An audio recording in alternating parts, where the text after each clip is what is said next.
हाँ, नमस्कार, जय हिंद, वंदे मातरम। दोस्तों, कैसे आप सभी? उम्मीद करते हैं कि सभी लोग ठीक होंगे और सभी तक लेटेस्ट अपडेट लगातार चैनल के माध्यम से पहुंच रही होगी। सरकार पूरी उदारता से स्कूली शिक्षकों का स्थानांतरण करेगी, ये बात कही जा रही है। स्थानांतरण, पोस्टिंग, प्रमोशन पर तमाम प्रक्रियाएं जो है वो चल रही है। सरकार पूरी उदारता से स्कूली शिक्षकों का स्थानांतरण जो है वो करने को तैयार है। आप देख सकते हैं कि विधान परिषद में भाजपा के नवल किशोर यादव ने गैर सरकारी संकल्प पर सरकार की ओर से शिक्षा मंत्री सुनील कुमार ने आश्वासन दिया है कि सरकार पूरी उदारता से स्कूली शिक्षकों का स्थानांतरण करने के लिए तैयार है। और आप देख सकते हैं कि भाई ये बात कही जा रही है। दूसरी ओर देखिए कि एसीएस ने यूट्यूब कमेंट के खिलाफ देखिए केस किया है। किसी ने देख सकते हैं उन्हें कुछ गलत तरीके से बोला है, आपत्तिजनक और भ्रामक टिप्पणी की है। और देख सकते हैं टाइम्स ऑफ स्वराज एक चैनल है, इस पे आपत्ति दर्ज की है। तो कृपया कोई भी आप कमेंट करें किसी के खिलाफ तो सोच समझ के करें, क्योंकि आप एक शिक्षक हैं। और आप यहाँ देख सकते हैं कि भाई 90,000 शिक्षकों का आवेदन मिले। सबसे पहले असाध्य रोग वाले शिक्षकों का स्थानांतरण किया जाएगा। सरकारी संकल्प पर शिक्षा मंत्री ने आश्वासन तो दिया है कि वित्त अनुमानित माध्यमिक, उच्च माध्यमिक एवं डिग्री शिक्षण यहाँ पे लिखा है, देख सकते हैं।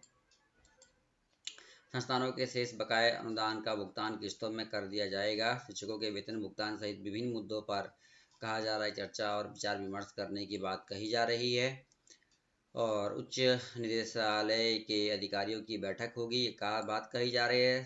सरकार उदारता से शिक्षकों का स्थानांतरण करेगी, ऐसा कुछ बात जो है वो सामने उभर के आ रहा है। और वहीं आप देख सकते हैं कि वही मैं आपको दिखा देता हूँ यहाँ पे विशिष्ट, और लिखा है कि बीपीएससी ग्रेड पे पर कहा जा रहा है कि 9,300 वाला ग्रेड पे मिलना तय, और सचिवालय से निकल कर आया खबर। आप सकते लेवल 6, 7 और 8 का होगा विशिष्ट शिक्षक, बीपीएससी शिक्षक कहा जा रहा है। अब देखते हैं क्या कुछ होता है। फिलहाल हम सुन लेते हैं एक ऑडियो क्लिप इस पे कि क्या कुछ चर्चा हो रही है और क्या कुछ बातें जो है आजकल जो है वो चल रही हैं, थोड़ा सा हम समझ लेते हैं। तो यहाँ पे आप देख सकते हैं भाई ये बात जो है वो कही जा रही है। चलिए हम जरा सा सुन लेते हैं कि क्या कुछ बातें जो है इस पे चल रही है। आज को विधान मंडल का बजट सत्र समाप्त होने वाला है। अब बचे ही कितने दिन, बीच में शनिवार रविवार होगा, अवकाश होगा, उसके बाद फिर जो भी कार्य दिवस बचते हैं। तो इसमें अब तक जो चर्चा हुई उसमें कुछ खास बातें हैं। आपको याद होगा बिहार में ये शिक्षक की नियुक्ति का ये पहले नियोजन हुआ था। संविदा पर बहाली हुई थी, मानदेय पर बहाल हुआ, 1500 रुपए से ये शुरुआत हुई थी। और मानदेय पर बहाली हुई, फिर उसके बाद संविदा के बाद नियोजित शिक्षक हो गए। और नियोजित शिक्षक के बाद अब सरकारी कर्मी का दर्जा इसी साल 1 जनवरी से लोगों को मिलना शुरू हुआ। उधर बीपीएससी शिक्षक अब तक जो 3 चरणों में बहाली हुई है वो सब तो बीपीएससी शिक्षक सरकारी कर्मी शिक्षक के रूप में ही बहाल हुए, सरकारी कर्मी ही कहलाएंगे। दर्जा मिला, सुविधा मिलेगी जो भी। तो ये सारी बात तो है अपनी जगह, लेकिन शिक्षकों की जो उम्मीद जगी थी वो कोई उम्मीद खास करके वेतन लेकर पहले बात मैं आपसे करूं कि बिहार के शिक्षक को कोई पे ग्रेड नहीं है। जैसे राज्य के कर्मचारियों को पे ग्रेड होता है वैसे उनको पे ग्रेड है नहीं। तो बिहार के शिक्षक को तो 7वां वेतन का ही लाभ, 7वां वेतन का रूप ही वेतन नहीं है, उनके लिए पे मैट्रिक्स है। बिहार में शिक्षकों के लिए खासकर शिक्षक संगठनों ने भी इसी अनुरूप समझौता भी किया, मान लिया था। तो उनको मूल वेतन 25,000, 28,000, 31,000, 32,000 इसी तरह से ना है। और फिर इसके बाद डीए, हाउस रेंट यही मिलता है। अब सरकारी कर्मी हो गए हैं तो उनको पीएफ कटे, लेकिन पे मैट्रिक्स है, पे ग्रेड नहीं है। तो अभी 8वां वेतन आयोग भी केंद्र सरकार ने गठन करने की घोषणा कर रखी है और जनवरी 26 से 8वां वेतन आयोग लागू होना है। तो स्वाभाविक केंद्र सरकार के कर्मचारियों के लिए पहले केंद्र सरकार लागू करती है और उसी अनुरूप बिहार सरकार ने भी तो फैसला कर रखा है, समझौता है कि जब केंद्र कर्मचारियों का जो वेतन आयोग के सिफारिश लागू होगी तो हम उसी अनुरूप बिहार में भी लागू करेंगे। तो बिहार में कर्मचारियों को, सरकारी कर्मचारियों को 7वां वेतन आयोग का तो लाभ मिल रहा है। इन लाभ सरकारी कर्मी बनने के बाद ही बिहार के शिक्षकों को कहाँ मिल रहा है? तो इस संबंध में विधानसभा में चर्चा हुई, सवाल उठे, तो शिक्षा मंत्री ने साफ साफ विस्तार से बता दिया कि हम तो भाई मानदेय बढ़ाए, समय पूरा विस्तार से उल्लेख किया और कहा कि भाई तुम उनके लिए पे मैट्रिक्स लागू है, 7वां वेतन आयोग से कहाँ गवर्न होते हैं। हाँ, ये है कि जब 8वां वेतन आयोग आएगा तो फिर फिटमेंट कमेटी बैठेगी, शिक्षा विभाग वित्त विभाग को प्रस्ताव भेजेगा और फिर उसके लिए कुछ ये भरोसा दिलाया कि उनके वेतन बढ़ेंगे, मतलब मूल वेतन में कुछ बढ़ोतरी होगी, लेकिन पे ग्रेड तो मिलना नहीं है। तो एक जो ये उम्मीद थी वो लागू होने से रही कि शिक्षकों का वेतन मतलब वेतनमान अब नहीं लागू होने जा रहा। ये साफ तौर पर शिक्षा मंत्री ने बात कह दी। जब 7वां वेतन आयोग वेतनमान नहीं है तो 8वां वेतन आयोग भी बनेगा, राज्य कर्मचारियों को मिलेगा, लेकिन शिक्षक राज्यकर्मी बनने के बाद भी वो वेतनमान नहीं मिलना। एक और भी जो परेशानी अभी है कि खास करके कई तरह से बहाल जो अभी तक नियोजित शिक्षक 3.5 लाख थे, तो 2 चरणों में जो विशिष्ट शिक्षक के रूप में सब बहाल हुए, परीक्षा दी, 2 बार 2 सक्षमता परीक्षा हुई, तो एक पहली परीक्षा है उससे तो जनवरी से लोग विशिष्ट शिक्षक को 1,87,000 बने हैं, वो जनवरी से उनको सरकारी कर्मी का दर्जा मिल गया। भले अब वो अभी प्राण जनरेट नहीं हुआ है उनका, उसके चलते वेतन तो होली गायब ही हो गया अधिसंख्य शिक्षकों का, होली में वेतन नहीं मिला लोग। एक अलग समस्या है, एक अलग परेशानी, अलग उलझन। अब सेकेंड फेज में जो सक्षमता परीक्षा किए हैं वो मार्च से उन लोगों का सबको अब ज्वाइनिंग का हुआ, 1 मार्च से 7 मार्च तक ज्वाइन करना है। तो स्वाभाविक रूप से जो बाद में परीक्षा दिया विशिष्ट शिक्षक, तो उनसे जूनियर हो गए 2 माह का कम से कम। स्थिति आप देख लीजिए, ये उलझन परेशानी एक अलग है ही। अब थर्ड फेज में जो परीक्षा के लिए अभी परीक्षा होनी है, सक्षमता परीक्षा, उसी तरह से अभी जो 70,000 शिक्षक बचे हैं उसमें जो उत्तीर्ण होंगे सरकारी कर्मी बनेंगे तो उनको फिर वही स्थिति होगी, वो और जूनियर हो जाएंगे। तो नियोजित शिक्षक जो विशिष्ट शिक्षक बने हैं उसमें अब विशिष्ट शिक्षकों भी ये जो वरीयता का मामला है उस अनुरूप हो जाएगा। नियोजित शिक्षकों को जो प्रोन्नति देने का मामला तो एक अलग मामला है। शिक्षकों के ट्रांसफर को लेकर के जो 1,90,000 शिक्षक ने जो आवेदन दे रखा है, पिछले ही साल दिसंबर में दिया था और जनवरी बीत गया, फरवरी बीत गया और मार्च भी अब बीतने ही को है। तो अभी तो कैंसर रोग से पीड़ित प्रभावित ही शिक्षकों का ना ट्रांसफर हुआ है। और जो वहां गति है, जो प्रक्रिया अपनाई गई है, पहले भी मैंने चर्चा की थी, हालांकि ये बड़ा घोर निराशाजनक बात दिखती है, लेकिन मुझे नहीं लगता है कि जिस गति से सब कुछ हो रहा है, स्कूटनी, पोस्टिंग, कहीं वैकेंसी हो तब होगा।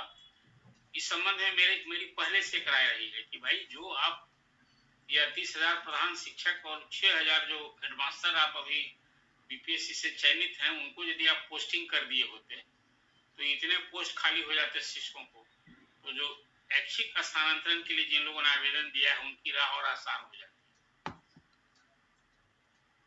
लेकिन अब वो जो शिक्षक चयनित हैं उनका भी अभी पोस्टिंग नहीं हो रही है। अब उम्मीद है कि कहा जा रहा है कि तो अब अप्रैल में, मई में होगा, अप्रैल में होगा। अब वो पोस्टिंग के लिए इंतजार कर रहे हैं, सबकी काउंसलिंग हो गई है। अब उनसे भी अभी तो 3-3 जिला का मांगा गया था। हालांकि जब सभी शिक्षकों को आप उनकी सुविधा का ध्यान रख रहे हैं तो जो ट्रांसफर कर रहे हैं खासकर प्रधान शिक्षक और हेडमास्टर का, उसमें भी महिलाएं अधिक हैं, उनकी भी संख्या काफी है। तो जो 3 जिला मांगा गया था, स्वाभाविक उनसे भी 3 प्रखंड मांगा जाता है या 10 उसी तरह से जिस ढंग से ऐच्छिक स्थानांतरण के लिए मांगा गया है शिक्षकों से, उसी ढंग से उन लोगों से भी मांगा जाना चाहिए था। वो 10 प्रखंड मांगते। खैर वो 3 जिला मांगा गया, उसकी पोस्टिंग की भी प्रक्रिया जो भी हो, वो अलग परेशान टेंशन में। बीपीएससी के शिक्षक उसी तरह से जो अभी गांव से दूर ट्रांसफर के लिए, उनकी अलग परेशानी है। शिक्षकों की एक परेशानी अलग है और उम्मीद पूरी होने से रही। अब चुनाव नजदीक आ रहा है। अब अभी शिक्षा मंत्री ने घोषणा की है कि भाई चौथे चरण में TR4 की परीक्षा हम लोग मई में लेंगे। और एक बड़ी बात और कह दी कि भाई टीआर 3 में जो वही रिजल्ट हम लोग ने किया और उसमें जो लोग उम्मीद लगाए थे कि सप्लीमेंट्री रिजल्ट देंगे तो अब नहीं होना जाना, वो हम नहीं करने जा रहे। और उसके लिए अब है कि टीआर 4 में ही वो सारे पोस्ट के लिए जो खाली रह गया है उसको हम बहाल करेंगे। लेकिन एक बड़ा सवाल है, वो ये सवाल है कि जब आप टीआर 4 लेने जा रहे हैं, चतुर्थ चरण की परीक्षा बीपीएससी लेगा मई में, तो उसके पहले बिहार स्कूल एग्जामिनेशन बोर्ड को पात्रता परीक्षा पहले ले लेनी चाहिए, ताकि जिन शिक्षकों ने ट्रेनिंग कर रखी है, जिन अभ्यर्थियों ने जो शिक्षक बनना चाहते हैं, तो उनके लिए भी मार्ग प्रशस्त हो। बिहार स्कूल एग्जामिनेशन बोर्ड ने तो कहा था कि हर साल 2 बार हम परीक्षा लिया करें, तो इसलिए अभी टीआर 4 के पहले वही परीक्षा पहले लेकर के रिजल्ट कर देना चाहिए, तो उन्हें एक बड़ा अवसर मिलेगा।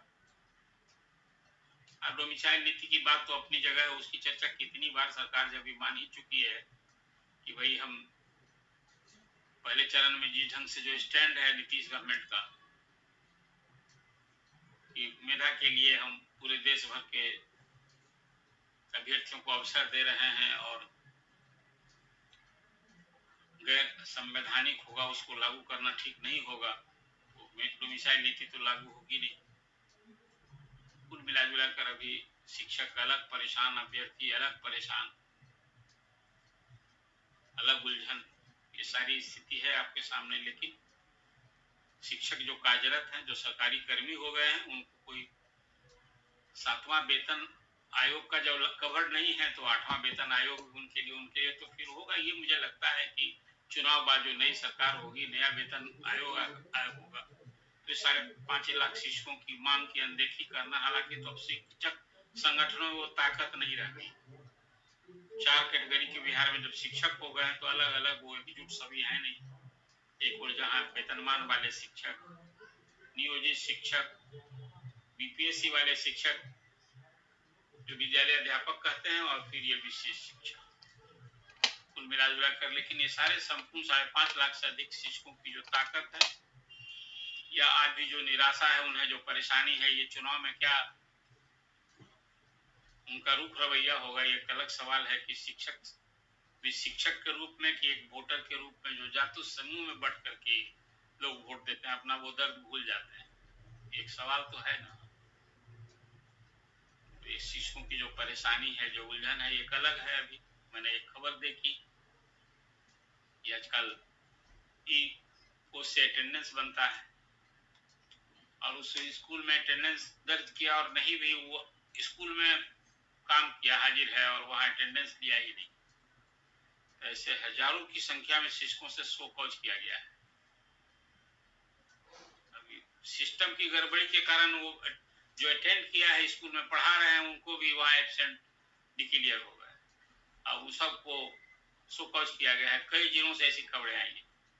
अब उसकी अच्छी खासी संख्या है शिक्षकों, तो ये उलझन परेशानी समझ जाइए कि शिक्षक किस कदर परेशान है इस सिस्टम से। और विद्यार्थी जो कहा करते हैं कि भाई शिक्षक पढ़ावे और उनकी समस्या की चिंता हम करेंगे, तो भाई सिर्फ जुमला से काम नहीं न चलेगा। शिक्षक की इन सब सारी परिस्थितियों को देखना, वो प्राण जनरेट करने के लिए भी आम शिकायत सुनने को मिल रही है कि वहां भी अब दुकान खुली है, कुछ भी बिना दिए किसी का प्राण भी जनरेट होना कठिन हो रहा है। ये सभी शिकायत सुनने, तो विभाग को खासकर एसीएस को ये सब देखना चाहिए। जहां शिकायत है भी, आप तो एक टोल फ्री नंबर भी आपने दे रखा है, लेकिन कार्रवाई कहीं क्या हो रही है। शिक्षक से आप उम्मीद करते हैं कि वो उस पर शिकायत दर्ज करे, तो किस अधिकारी के खिलाफ वो खड़ा होकर देगा? आपका फीडबैक क्या करता है? कुछ इस तरह से औचक निरीक्षण कार्रवाई होते रहनी चाहिए।